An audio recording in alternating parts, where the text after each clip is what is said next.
ओम नमः शिवाय। ओम नमः शिवाय। ओम नमो भगवते वासुदेवाय। ओम देवकी सुत गोविंद वासुदेव जगतपति देहि में तनियम कृष्ण त्वाम अहम शरणम गतः। अथ श्री ब्रह्म वैवर्त पुराण चतुर्थ श्री कृष्ण जन्म खंड षड्विंशो अध्याय एकादशी व्रत का वर्णन। ओम नमः शिवाय। ओम नमः शिवाय। ओम नमः शिवाय। ओम नमो भगवते वासुदेवाय। ओम देवकी सुत गोविंद वासुदेव जगतपते देहि मे तनियम कृष्ण त्वाम अहम शरणम गतः। नारद उवाच द्वादशी लंघने दोषः श्रुतस्त्वान्मुखतो मुने पराभवो मुनैश्चैव नृपत्राणाम हरेरहो। ओम नमः शिवाय। ओम नमः शिवाय। अधुना श्रोतुमिच्छामि सर्वेषामीप्सितं च मे एकादशी व्रतस्यास्य विधानं वद निश्चितम्। अहो श्रुतौ श्रुतं किञ्चिन्मतभेदान् निश्चितं श्रुतीनां कारणमुखात् श्रोतुं कौतूहलं मम। नारायण उवाच एकादशी व्रतमिदं देवानामपि दुर्लभं श्रीकृष्णप्रीतिजनकं तपः श्रेष्ठं तपस्विनाम। देवानां च यथा कृष्णो देवीनां प्रकृतिर्यथा आश्रमाणां यथा विप्रो वैष्णवानां तथा शिवः। यथा गणेशः पूज्यानां तथा वाणी विपश्चिताम् शास्त्राणां च यथा वेदास्तीर्थानां जाह्नवी यथा तैजसानां यथा स्वर्णं प्राणिनां वैष्णवो यथा धनानां च यथा विद्या संगिनां च यथा प्रिया। ओम नमः शिवाय। ओम नमः शिवाय। ओम नमो भगवते वासुदेवाय। ओम देवकी सुत गोविंद वासुदेव जगतपते देहि में तनियम कृष्ण त्वाम अहम शरणम गतः। प्रमथानां यथा रुद्रः श्रेयसां च यथा मतिः आत्मा यथेन्द्रियाणां च चञ्चलानां यथा मनः। गुरूणां च यथा माता बन्धूनां च यथा पतिः अबलिष्ठानां यथा दैवं कालः कलयतां यथा।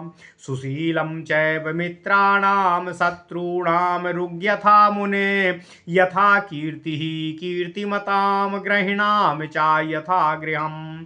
यथा सर्पो हिंसकानां दुष्टानां चैव पुंस्यली तेजस्विनां ग्रहे तेजस्विनां महेशस्य सहिष्णुनां च यथा क्षितिः। यथामृतं भक्षणानां दाहिकानां यथा नलः यथा शरीरधनदात्राणां यथा शरीरधनदातॄणां सतीनां च यथा सती। प्रजेशानां यथा ब्रह्मा सरितां सागरो यथा साम श्रुतीनां च गायत्री छन्दसां यथा। वृक्षाणां च यथा स्वस्थः पुष्पाणां तुलसी यथा मार्गो हि वासानां ऋतूनां च यथा मधुः। आदित्यानां यथा सूर्यो रुद्राणां शंकरो यथा भीष्मो वसूनां च वर्षाणां भारतं यथा। देवर्षीणां यथा त्वं च ब्रह्मर्षीणां यथा भृगु नृपाणां च यथा रामा सिद्धानां कपिलो यथा। यथा सनत्कुमारश्च योगिनां ज्ञानिनां वरः ऐरावतो गजेन्द्राणां पशूनां सर्वो यथा हिमाद्रिशैलानां मणिनां कौस्तुभो यथा। सरस्वती नदीनां च यथा पुण्यस्वरूपिणी। गन्धर्वाणां चित्ररथो यथा श्रेष्ठश्च नारद यथा कुबेरो यक्षाणां सुमाली रक्षसां यथा श्रेष्ठा च नारीणां शतरूपा वरापरा मनूनां च यथा श्रेष्ठा स्वयं स्वायंभुवो मनुः। सुन्दरीणां यथा रम्भा यथा माया च मायिनामो एकादशी व्रतमिदं व्रतानां चावरं तथा कर्तव्यं च चतुर्णां च वर्णानां नित्यमेव च यतीनां वैष्णवानां च ब्राह्मणानां विशेषतः सत्यं सर्वाणि पापानि ब्रह्महत्यादिकानि च सन्त्येव दमनामि सत्यं सर्वाणि पापानि ब्रह्महत्यादिकानि च सत्येवोदनमाश्रित्य श्रीकृष्णो व्रतवासरे भुक्त्वैतानि च पापानि यो भुङ्क्ते तत्र मन्दधि इहाति पातकी सोऽपि यान्त्यन्ते नरकं ध्रुवम् एकादशी प्रमाणानि योगसंख्या कृतानि च कुम्भीपाके महाघोरे स्थित्वा चाण्डलतां व्रजेतो गलितव्याधियुक्तश्च ततः सप्तसु जन्मसु अपञ्चान् मुक्तो भवेत् पापादित्याह कमलोद्भवः इत्येवं कथितं ब्रह्मण्यो दोषस्तत्र भोजने द्वादशी लङ्घने दोषो मयोक्तश्च श्रुतः पराम् दशमी लंघने दोषं निबोधो कथयामि ते पुरा श्रुतो धर्मवक्त्राद् वेदसारोद् धृतोऽपि च। ओम नमः शिवाय, ओम नमः शिवाय, ओम नमः शिवाय। ओम नमो भगवते वासुदेवाय। ओम देवकी सुत गोविंद वासुदेव जगत्पते देहि मे तनियम कृष्ण त्वाम अहम शरणं गतः। दशमी यः कलामात्रां मूढो ज्ञानेन लङ्घयेत याति श्रीस्तद्ग्रहात्तूर्णं याति श्रीस्तद्ग्रहात्तूर्णं शापं दत्त्वा चूतु दारुणं। दशमी या कलामात्रां मूढो ज्ञानेन लङ्घयेत याति श्रीस्तद्ग्रहात्तूर्णो शापं दत्त्वा तु दारुणम्। इह तद्वंशहानिश्च यशो हानिर्भवेद् ध्रुवम् अन्ते मनवन्तरशतमन्धकूपे वसेद् द्विजो। दशम्येकादशी वापि द्वादशी यत्र वासरे तत्र भुक्त्वा परदिने उपोष्य व्रतमाचरेतो। द्वादश्यां च व्रतं कृत्वा त्रयोदश्यां च पारणं द्वादशी लङ्घने दोषो व्रतिनां तन्निविद्यते। संपूर्ण एकादशी यत्र प्रभाते किंचिदेव सा तत्रोपोष्या द्वितीया च परा चेद्यति वर्धते। षष्टिदण्डात्मिका यत्र प्रभाते चातिथित्रयं कुर्वन्ति ग्रहिणः पूर्वं नैव यत्यादयस्तथा। परत्रान्सनं कृत्वा नित्यकृत्यं समाचरेत व्रते जागरणं सर्वं पूर्वत्रयवाचरेद् बुधम्। तत्पूर्वदिवसे नित्यं व्रतं कृत्वा परेहनि एकादश्यां व्यतीतायां पारणं तु समाचरेतो। वैष्णवानां यतीनां च विधवानां तथैव च सर्वाः समा उपोष्यास्ता भिक्षूणां ब्रह्मचारिणाम्। शुक्लामेव तु कुर्वन्ति ग्रहिणो वैष्णवेतरा न कृष्णलङ्घने दोषस्तेषां वेदेषु नारदो। शयनी बोधनी मध्ये या कृष्ण एकादशी भवेत शैवोपोष्या गृहस्थेनो नान्या कृष्णा कदाचन। इत्येवं कथितो ब्रह्मन्निर्णयोऽयं श्रुतौ श्रुता व्रतस्यास्य विधानं च निबोध कथयामि ते। ओम नमः शिवाय। कृत्वा हविष्यं पूर्वाह्णे न च भुङ्क्ते पुनर्जलम् एकाकी कुशशय्यानां नक्तं शयनमाचरेत। ब्राह्मणो ब्राह्मेण मुहूर्तोचोत्थाय प्रातः कृत्यं विधाय च नित्यकृत्यं विधायाथो ततः स्नानं समाचरितो व्रतोपवासं संकल्प्य श्रीकृष्ण प्रीतिपूर्वकं कृत्वा संध्यां तर्पणं च विधायान्हिकमाचरितो नित्यपूजां दिने कृत्वा व्रतद्रव्यं समाहरेतो कृत्वा षोडशोपचारं प्रदष्टं विधिबोधितम् आसनं वसनं पाद्यमर्घ्यं पुष्पानुलेपनं धूपं दीपं च नैवेद्यं यज्ञसूत्रं च भूषणं गन्धं स्नायीयताम्बूले मधुपर्कं पुनर्जलम् एतान्याहृत्य दिवसे व्रतं नक्तं समाचरितो उपविश्यासने पूतो धृत्वा धौते च वाससि आचम्य श्रीहरिं नत्वा स्वस्ति वाचनमाचरितो आरोप्य मंगलघटं धान्याधारे शुभे क्षणे अफलशाखा चन्दनाक्तं वेदोक्तं मुनिभिर्मुदा। ओम नमः शिवाय, ओम नमः शिवाय, ओम नमः शिवाय। ओम नमो भगवते वासुदेवाय। ओम देवकी सुत गोविंद वासुदेव जगत्पते देहि मे तनियं कृष्ण त्वाम अहम शरणं गतः।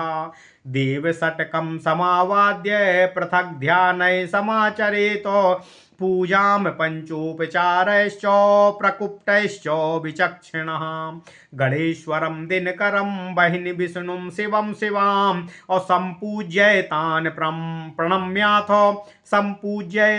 प्रणम्याथ व्रतं कुर्याध्वरिं स्मरन् नाराध्य देव षट्कं च यदि कर्म समाचरेत नित्यं नैमित्तिकं चापि तत्सर्वं निष्फलं भवेत् इत्येवं कथितं सर्वं व्रताङ्गभूतमेव च अखण्डवशाखोक्तमिष्टं च व्रतं शृणु महामुने सामवेदोक्तध्यानेन ध्यात्वा कृष्णं परात् परं पुष्पं च शिरसि न्यस्य पुनर्ध्यानं समाचरितो ध्यानं शृणु निगूढं च सर्वेषामपि वाञ्छितम् अनाप्रकाश्यं भक्ताय भक्तप्राणाधिकं परं नवीन नीरदोयाद्वच्छायां सुन्दर विग्रहं शरत्पार्णौ चन्द्राभा विनिन्द्याद्यास्य मनुत्तमम् शरत सूर्योदयाब्जानां प्रभामोचनलोचनं स्वाङ्गै सौन्दर्य शोभाभिरत्नभूषणभूषितं गोपीलोचनकोणैश्च प्रसन्नैरतिसूचकै शाश्वन्निरीक्ष्यमाणं तत्प्राणैर्विनिर्मितं रासमण्डलमध्यस्थं रासोल्लाससमुत्सुकं राधाभक्त शरच्चन्द्र सुधापान चकोरकं कौस्तुभेन मणीन्द्रेण वृक्षः स्थलसमुज्ज्वलं पारिजातो प्रसूनानां मालाजालैर्विराजितम् सदरत्नसार निर्माणं किरीटोज्ज्वलशेखरं विनोदमुरलीन्यस्त हस्तं पूज्यं सुरासुरै ध्यानसाध्यं दुराराध्यं ब्रह्मादीनां च वन्दितं कारणं कारणानां च यस्मीश्वर ध्यानासाध्यं दुराराध्यं ब्रह्मादीनां च वन्दितं कारणं कारणानां तमीश्वरमहं भजे। ओम नमः शिवाय। ध्यात्वाननेन तमासाध्य ध्यात्वाननेन तमावाह्य चोपचाराणि षोडश दत्त्वा सम्पूज्येद् भक्त्या मन्त्रैरभिश्च नारदो आसनं स्वर्णनिर्माणं रत्नसार परिच्छदं नानाचित्रविचित्राढ्यं गृह्यतां परमेश्वरः बहिनि प्रक्षालितं वस्त्रं निर्मितं विश्वकर्मणा मूल्यानिर्वचनीयं च गृह्यतां राधिकापते पादप्रक्षालनार्हं च सुवर्णपात्रसंस्थितं सुवासितं शीतलं च गृह्यतां करुणानिधे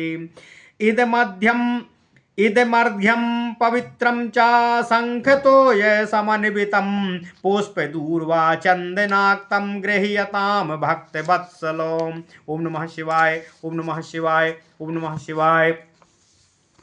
सुवासितं शुक्लपुष्पं चन्दनागुरुसंयुतं सद्यस्ते प्रीतिजनकं गृह्यतां सर्वकारणं। चन्दना गुरुकस्तूरी कुङ्कुमोऽशिरमुत्तमं सर्वेप्सितमिदं कृष्णो गृह्यतां मनुलेपनम्। रासो वृक्षविशेष्यस्य नानाद्रव्यसमन्वितः सुगन्धियुक्तः सुखदो धूपोऽयं प्रतिगृह्यताम्। दिवानिशं सुप्रदीप्तो रत्नसारविनिर्मितः पुनर्ध्यायान्तनाशबीजं दीपोऽयं प्रतिगृह्यताम्। नानाविधानि द्रव्याणि स्वादूनि सुरभीनि च चोष्यादीनि पवित्राणि स्वात्माराम प्रगृह्यताम्। सावित्री ग्रंथि संयुक्तं स्वर्णतन्तु विनिर्मितं गृह्यतां देवदेवेश रचितं चारुकारुणा। अमूल्य रत्न रचितं सर्वावयवभूषणं अत्विषा ज्वाल तुस्तिषा अमूल्यरत्नचरितं सर्वायवभूषणम् अत्विषा जाज्वल्यमानं च गृह्यतां नन्दनम्। प्रधानो वर्णनीयश्च सर्वमङ्गलकर्मणि प्रगृह्यतां दीनबन्धो गन्धोऽयं मङ्गलप्रदः। धात्री श्रीफलपत्रोत्थं विष्णुतैलं मनोहरं वाञ्छितं सर्वलोकानां भगवान् प्रतिगृह्यताम्। वाञ्छनीय च सर्वेषां कर्पूरादिसुवासितं मया निवेदितं नाथ ताम्बूलं प्रतिगृह्यताम्। सर्वेषां प्रीतिजनकं सुमिष्टं मधुरं मधुः सद्रत्नसारपत्रस्थं गोपीकान्त प्रगह्यताम्। निर्मलं जाह्नवीतोऽयं सुपवित्रं सुवासितं पुनराचमनीयं च गृह्यतां मधुसूदनो। इति षोडशोपचारान् दत्त्वा भक्तो मुदान्वितः मन्त्रेणानेन पुष्पाणि माल्यं दत्त्वा प्रयत्नतः। नानाप्रकारपुष्पैश्च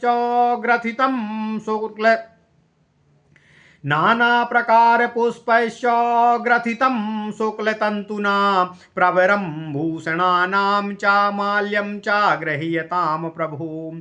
इति पुष्पाञ्जलिं दद्यान् मूलमन्त्रेण चावृति अकुर्यात्स्तवनं भक्त्याः पुटाञ्जलियुतः सुधी।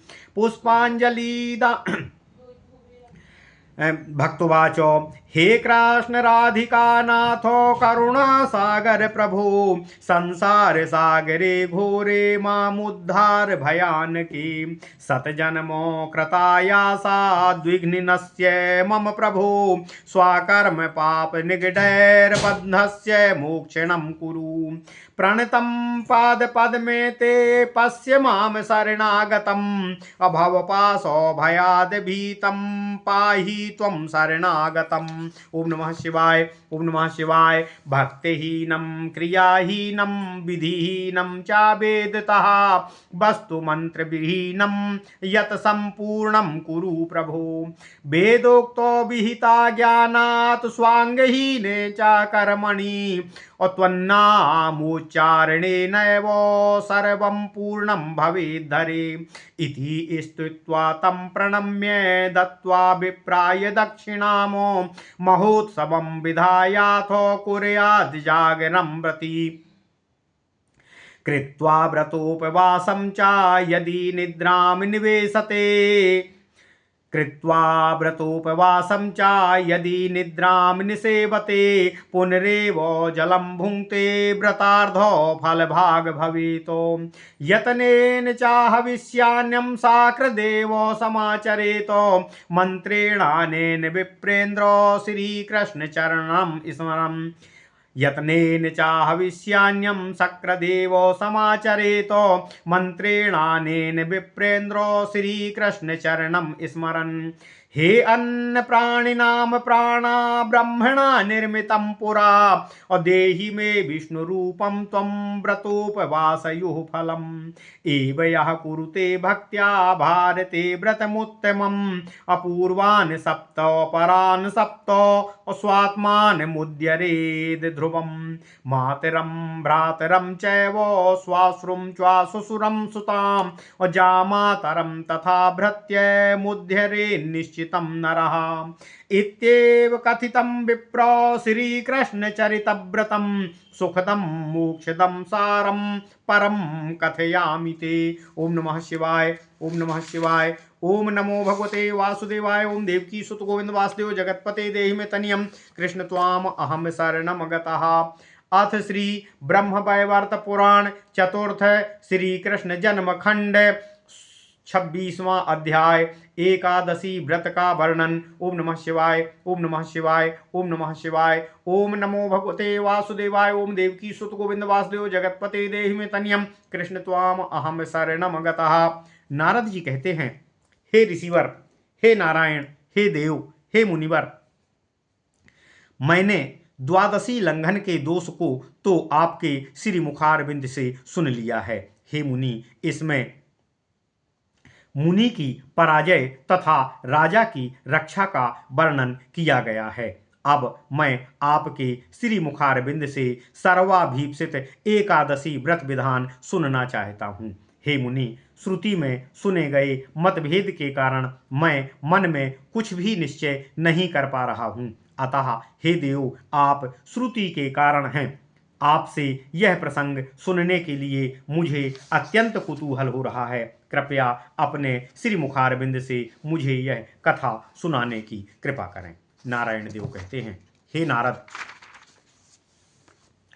हे मुनिवर, यह एकादशी व्रत सभी व्रतों में दुर्लभ है। यह भगवान श्री कृष्ण को प्रसन्न करने वाला तथा तपस्वी लोगों के लिए सबसे श्रेष्ठ तप स्वरूप है। जिस प्रकार देवगणों में भगवान श्री कृष्ण सर्वश्रेष्ठ हैं, उसी प्रकार देवी गणों में प्रकृति देवी श्रेष्ठ हैं तथा वैष्णव गण में शिव सर्वश्रेष्ठ हैं। पूज्यों में गणेश, पंडितों में सरस्वती, शास्त्रों में वेद, तीर्थों में गंगा, तेजस अर्थात धातु पदार्थों में स्वर्ण, प्राणी गणों में वैष्णव, धनों में विद्याधन, संगियों और साथियों में प्रियतमा, पति अर्थात या पत्नी को श्रेष्ठ कहा गया है। प्रमथों में रुद्र, श्रेय पदार्थों में मति, इंद्रियों में आत्मा, चपल वस्तुओं में मन, गुरुजनों में माता, बंधुओं में सर्वश्रेष्ठ बंधु पति या पति के लिए पत्नी, बलिष्ठों में दैव तथा कलना करने वालों में काल श्रेष्ठ कहा गया है। मित्रों में सुशील मित्र, शत्रुओं में रोग, कीर्तिमानों में कीर्ति, ग्रहों में गृहिणी, हिंसकों में सर्प, दुष्टाओं में कुलटा स्त्री, तेजस्वी लोगों में सूर्य, सहिष्णु लोगों में पृथ्वी, भक्ष्य वस्तुओं में अमृत, दाहकों में अग्नि, धनदाताओं में लक्ष्मी, साध्वियों में सती देवी, प्रजापतियों में ब्रह्मा, नदियों में सागर अर्थात समुद्र, वेदों में सामवेद, छंदों में गायत्री छंद, वृक्षों में पीपल का वृक्ष, पुष्पों में तुलसी पुष्प, मासों में अग्रहायण अर्थात अगहन, धातुओं में बसंत ऋतुओं में बसंत ऋतु, आदित्यों में सूर्यदेव, रुद्रों में भगवान शिव, वसुओं में भीष्म तथा वर्षों में भारत श्रेष्ठ कहा गया है। हे देवर्षि, देवर्षियों में तुम नारद को श्रेष्ठ कहा गया है। ब्रह्मर्षियों में भृगु को श्रेष्ठ कहा है। राजाओं में राम, सिद्धों में कपिल मुनि, योगी तथा ज्ञानी गणों में सनत कुमार, गजेंद्रों में गजेंद्र ऐरावत, पशुओं में सरभ, पर्वतों में हिमाचल, मणियों में कौस्तुभ मणि, नदियों में पुण्य स्वरूपा सरस्वती नदी, गंधर्वों में चित्ररथ गंधर्व श्रेष्ठ हैं। हे नारद, यक्षों में कुबेर, राक्षसों में सुमाली, नारियों में शतरूपा श्रेष्ठ है। मनुओं में श्रेष्ठ स्वयंभू मनु, सुंदरियों में रंभा, मायावियों में प्रभु की माया को श्रेष्ठ कहा गया है, उसी प्रकार से व्रतों में सर्वश्रेष्ठ व्रत एकादशी को कहा गया है। हे नारद, यह व्रत चारों वर्णों वाले सदा करें। इसे यति, वैष्णव तथा ब्राह्मण विशेषतया करें। एकादशी की तिथि के दिन सभी पाप ब्रह्म हत्या आदि पके चावल में निवास करते हैं। जो मंदबुद्धि इस तिथि पर पक्व चावल खाता है वह सर्वपातकों का भागी होकर मरने के पश्चात नरकगामी होता है, यह निश्चय है। यह 11 युग पर्यंत घोरतम कुंभीपाक नरक में रहकर तदंतर चांडाल योनि में जन्म को ग्रहण करता है। तदनंतर वह 7 जन्मों तक गलित कुष्ठ रोगी होकर उस पातक से मुक्त होता है। यह ब्रह्मदेव जी का कहा हुआ है। ओम नमः शिवाय, ओम नमः शिवाय। नारायण ऋषि कहते हैं, हे नारद, यह एकादशी को भोजन तथा दोष मैंने तुमसे कह दिए हैं। मैंने तुमको द्वादशी लंघन जनित दोष को पहले ही कह दिया था। अब 10वीं लंघन दोष को मैं तुमसे कहता हूँ, जिसे पूर्व काल में मैंने अपने पिता धर्मदेव जी से सुना था। धर्मदेव जी ने इसे वेद का सार रूप बतलाया था। हे नारद, नारायण ऋषि कहते हैं, जो मूढ़ व्यक्ति कला मात्र भी 10वीं का भी जानबूझकर लंघन करता है, अर्थात जो कला मात्र 10वीं युक्त एकादशी को उपवासी होता है, लक्ष्मी उसे दारुण शाप देकर उसके गृह से चली जाती है, उसका यश नष्ट हो जाता है। वह अंत में 100 वर्ष तक अंधकूप नरक में निवास करता है। जिस दिन 10वीं एकादशी तथा द्वादशी इन तीनों तिथियों का योग हो जाता है, उस दिन भोजन करके अगले दिन उपवासी रहें। यहाँ द्वादशी को व्रती रहकर त्रयोदशी को पारण करने से व्रती द्वादशी लंघन दोष में लिप्त नहीं माना जाता है, लिप्त नहीं होता है। यदि पूर्व दिन में संपूर्ण एकादशी हो तथा अगले दिन प्रभात काल में द्वादशी एवं अल्पकाल में एकादशी द्वादशी अल्पकाल तक रहे, तब एकादशी की वृद्धि के कारण इसके अगले दिन उपवास रहें। यदि परातिथि वृद्धि के कारण 60 दंड की हो तथा प्रातः 3 तिथि का स्पर्श हो, तब गृहस्थ पूर्व दिन में व्रत करें, परंतु यति आदि द्वितीय दिन उपवासी रहें तथा नित्य नैमित्तिक कर्मों का संपादन करें। यदि एकादशी 2 दिवस हो, तब व्रत एवं समस्त जागरण आदि कार्य पहली रात्रि में ही होगा। प्रथम दिन व्रत करें, द्वितीय दिन पारण करें। वैष्णव, यति, विधवा, ब्रह्मचारी, भिक्षु और सन्यासी प्रति एकादशी को समान रूप से उपवासी रहें। तथापि वैष्णवों के अतिरिक्त जो गृहस्थ हैं, वे केवल शुक्ल पक्षीय एकादशी को ही व्रत रहें। यदि वे कृष्ण पक्षीय एकादशी का लंघन करते हैं तो उनको कोई दोष नहीं लगता, यह वेदों में कहा गया है। यदि शयन एकादशी एवं हरिबोधिनी एकादशी के मध्य काल में जो कृष्ण एकादशी आती है, उसमें वैष्णवों के अतिरिक्त अन्य गृहस्थ उपवास करें, वे अन्य कृष्णा एकादशी में उपवासी ना रहें। हे ब्राह्मण, यह वेदोक्त एकादशी व्रत विधि को कहा गया है। अब मैं आपसे एकादशी व्रत के विधान को कहता हूँ। हे नारद, व्रती व्यक्ति पूर्वाह्न में हविष्य ग्रहण करके उस दिन पुनः जल तक पान ना करें। रात्रि में एकादशी कुशशय्या पर शयन करें। रात्रि में एकाकी और कुशशय्या पर शयन करें। अगले दिन ब्रह्म मुहूर्त में शय्या से उठकर प्रातः कृत्य का समापन करके नित्य कृत्य को भी संपन्न करके स्नान करें। व्रती को चाहिए कि वह व्रतोपवासार्थ यह संकल्प करे कि यह व्रत भगवान श्री कृष्ण की प्रसन्नता हेतु कर रहा हूँ। इसके बाद संध्या तर्पण आदि साविधि समाप्त करके उसे दैनिक पूजन करना चाहिए। इस नित्य पूजन के उपरांत दिन में ही व्रत द्रव्यों को लाएं। इसमें षोडशोपचार का द्रव्य एकत्र करने का विधान है, तभी शास्त्रोक्त कार्य किया जा सकेगा। हे नारद, 16 उपचारों का वर्णन मैं तुमसे करता हूँ, यथा आसन, वस्त्र, पाद्य, अर्घ्य, पुष्प, अनुलेप,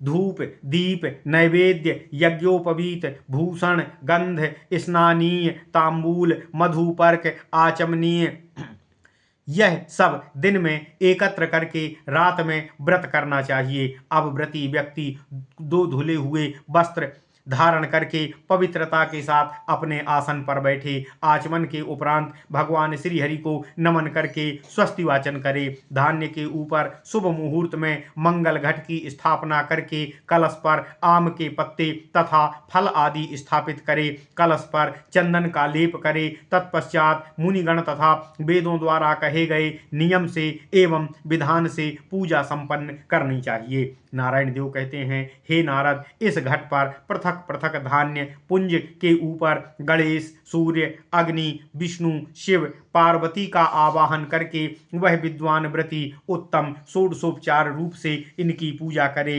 इस सठ देव पूजन के उपरांत इन सबको प्रणाम करे तथा भगवान श्री हरि का स्मरण करके व्रत आरंभ करे। नारायण ऋषि कहते हैं, हे नारद, यदि कोई व्रती व्यक्ति इन 6 देवताओं की आराधना किए बिना नित्य नैमित्तिक कार्य करता है, उनका वह सब कार्य निष्फल हो जाता है। यह मैंने सभी व्रतांग विधान आपसे कह दिया है। हे नारद, हे मुने, अब तुम वक्कंड शाखा में कहे गए अभिलषित व्रत एकादशी का वर्णन श्रवण करो। ओम नमः शिवाय। ध्यान। सबसे पहले परात्पर भगवान श्री कृष्ण का साम वेदोक्त ध्यान करके यह व्रती मस्तक पर पुष्प रखे। अब पुनः यह ध्यान करना होगा।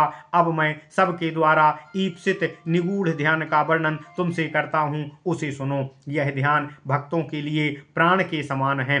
अभक्त के समक्ष यह कदापि प्रकाशित न करें। यथा जिनकी मूर्ति नव जलधर के समान श्याम वर्ण है, मुखमंडल तो शरतकालीन चंद्रमा की आभा का ही हरण कर लेने वाला है।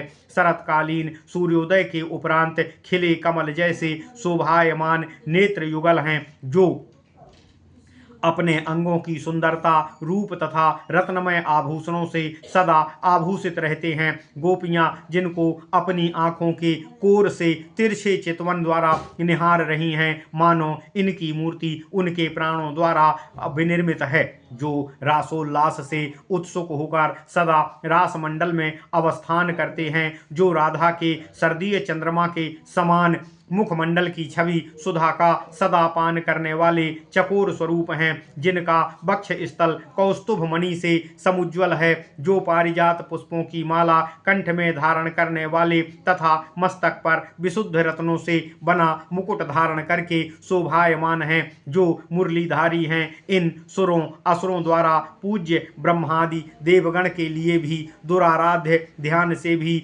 असाध्य प्रभु की वंदना ब्रह्मा आदि देवगण भी करते रहते हैं। ये कारणों के भी कारण ईश्वर हैं। मैं इन ईश्वर भगवान सदाशिव भगवान श्री हरि कृष्ण का, विष्णु जी का भजन करता हूँ, यजन करता हूँ। ओम नमः शिवाय।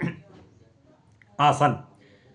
नारायण ऋषि कहते हैं, हे नारद, हे परमेश्वर, इन स्वर्ण निर्मित रत्नों के सार भाग से जुड़े हुए नाना विचित्र चित्रों से सज्जित यह आसन मैं आपको अर्पित करता हूँ, कृपया इसे ग्रहण करें। पाद्यदान। हे करुणानिधि, यह पैर धोने योग्य स्वर्ण पात्रस्थ सुवासित जल आपको अर्पित है, कृपया इसे ग्रहण करें। अर्घ्यदान। हे भक्तवत्सल, हे प्रभु, यह शंख में रखा जल पुष्प, दूर्वा, चंदन युक्त तथा पवित्र है। यह अर्घ्य प्रदान करता हूँ, कृपया इसे ग्रहण करें। पुष्पदान। हे सर्व जगत के कारण आपको सर्वदा प्रीतिजनक चंदन अगर युक्त सुवासित शुभ्र पुष्प अर्पित हैं, कृपया इन्हें ग्रहण करें। अनुलेपन। हे कृष्ण, हे हरि, चंदन, अगरु, कस्तूरी, कुंकुम तथा अबीर युक्त अनुलेप मैं आपको प्रदान करता हूँ। समर्पित करता हूँ, कृपया इसे ग्रहण करें। धूपदान। हे प्रभु, नाना द्रव्य युक्त सुगंधित सुखप्रद वृक्ष विशेष का रस रूप धूप आपको अर्पित है, कृपया इसे स्वीकार करिए। दीपदान। हे प्रभु, रत्नों के उत्तम सार से निर्मित नित्य रात दिन प्रदीप्त रहने वाला सुंदर दीप आपको प्रस्तुत करता हूँ, जो घनांधकार को नाश करने का कारण रूप है, कृपया इसे ग्रहण करें। नैवेद्य दान। हे परमात्मन, स्वादिष्ट मधुर नाना प्रकार के पवित्र चोष्य पेय लेह आदि नैवेद्य पदार्थ आपको प्रदान करता हूँ, कृपया इन्हें ग्रहण करें। यज्ञोपवीत दान। हे देव देवेश, स्वर्ण तंतु से बनाया गया सावित्री गायत्री मंत्र की ग्रंथि युक्त चतुर कारीगर रचित यज्ञोपवीत आपको समर्पित है, कृपया इसे ग्रहण करें। आभूषण दान। हे नंदनंदन, अमूल्य रत्नों से रचित तेज से जाज्वल्यमान सर्वांग हेतु आभूषण आपको अर्पित है, कृपया इसे ग्रहण करें। गंधदान। हे दीनबंधु, सभी मंगल कार्यों में प्रधान वर्णनीय सभी मंगल कर्मों हेतु निश्चित यह मंगलदायक गंध आपको समर्पित है, कृपया इसे ग्रहण करें। तैलदान। हे प्रभु, आमल की तथा बिल्व पत्र से निर्मित यह मनोहर विष्णु तैल आपको प्रदान करता हूँ, कृपया इसे ग्रहण करें। तांबूल दान। हे नाथ, सबको ईप्सित कर्पूर आदि से सुवासित तांबूल भक्तिभाव से आपको समर्पित है, कृपया इसे स्वीकार करें। मधुदान। हे गोपीकांत, सबके लिए प्रीतिजनक शुद्ध रत्न पात्र में रखा सुमिष्ट मधुर मधुर मधु आपको अर्पित है, कृपया इसे ग्रहण करें। पुनराचमनीय दान। हे मधुसूदन, मैं सुवासित पुनरामंचीय पवित्र जाह्नवी जल आपको प्रदान करता हूँ, कृपया इसे ग्रहण करें। रत्नमाला दान। हे भक्त, आनंद पूर्वक 16 उपचारों को अर्पित करके इस मंत्र से रत्नमाला भगवान को प्रदान करे, यथा हे विष्णु, हे विभु, नाना रूप पुष्प तथा सूक्ष्म धागे से गुथी गई भूषणों से श्रेष्ठ माला मैं आपको अर्पित करता हूँ, कृपया इसे ग्रहण करें। पुष्पांजलि दान। अब पुष्पांजलि को व्रती व्यक्ति मूल मंत्र से अर्पित करे, तदनंतर भक्ति पूर्वक हाथ जोड़कर भगवान श्री हरि कृष्ण की विष्णु जी की स्तुति करे। स्तुति गान। भक्त व्रती कहे, हे कृष्ण, हे राधिका नाथ, हे करुणा सागर, हे प्रभु, आप कृपा पूर्वक इस भयानक संसार सागर से मेरा उद्धार करने की कृपा करें। हे प्रभु, मैं सैकड़ों जन्मों में कष्ट भोग भोग कर अतीव उद्युग्न हो गया हूँ। मैं अपनी कर्म रूपी बेड़ी में दृढ़ता पूर्वक बंध गया हूँ, इससे मुझे मुक्ति प्रदान करने की कृपा करें। हे भगवान, मैं आपकी शरण में आकर आपके चरणों में प्रणत रूप से प्रणाम करते हुए आपके शरणागत हूँ। आप अपनी कृपा द्वारा मुझ पराभव से भयभीत को भय रहित कर मुक्त करने की कृपा करें। मैं आपकी शरणागत हूँ। हे देव, मेरे कर्म भक्तिहीन हैं, क्रियाहीन हैं, वेद और विधि से रहित हैं, वस्तुहीन एवं मंत्रहीन हैं। हे प्रभु, इसे पूर्ण करने की कृपा करें। हे हरि, वेदोक्त विधान न जानने के कारण मेरे द्वारा किए गए कार्य में मेरे अज्ञान के कारण यदि कोई कर्मांगहीनता हो गई हो, तब आपके नामोच्चारण से ही यह कार्य पूर्ण हो जाए। मुझे ऐसी सामर्थ्य प्रदान करने की कृपा करें, उसे स्वीकार करें। इस प्रकार भगवान श्री हरि की स्तुति करके तथा भगवान श्री हरि को प्रणाम करके ब्राह्मण को दक्षिणा देकर अत्यंत महान उत्सव के साथ व्रती रात्रि का जागरण करे।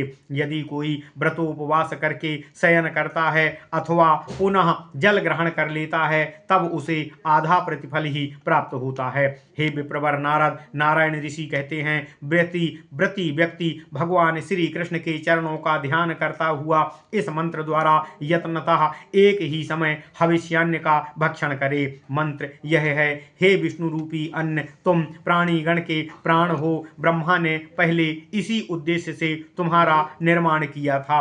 हे विष्णु रूपी अन्न, तुम मुझको व्रत उपवास का फल प्रदान करने की कृपा करो।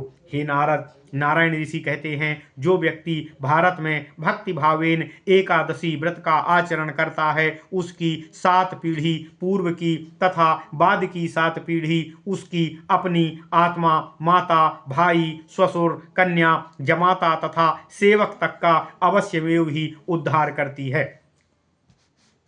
हे नारद, हे विप्र, मैंने भगवान श्री कृष्ण का सुखदायक मोक्षप्रद व्रत एकादशी एवं उसका चरित्र आपसे कह दिया।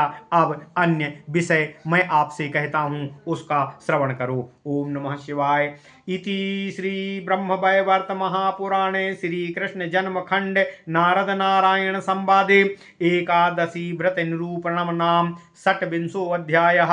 ओम नमः शिवाय, ओम नमः शिवाय, ओम नमः शिवाय। ओम नमो भगवते वासुदेवाय। ओम देवकी सुत गोविंद वासुदेव जगतपते देहि मे तनियम कृष्ण त्वाम अहम शरणम गतः।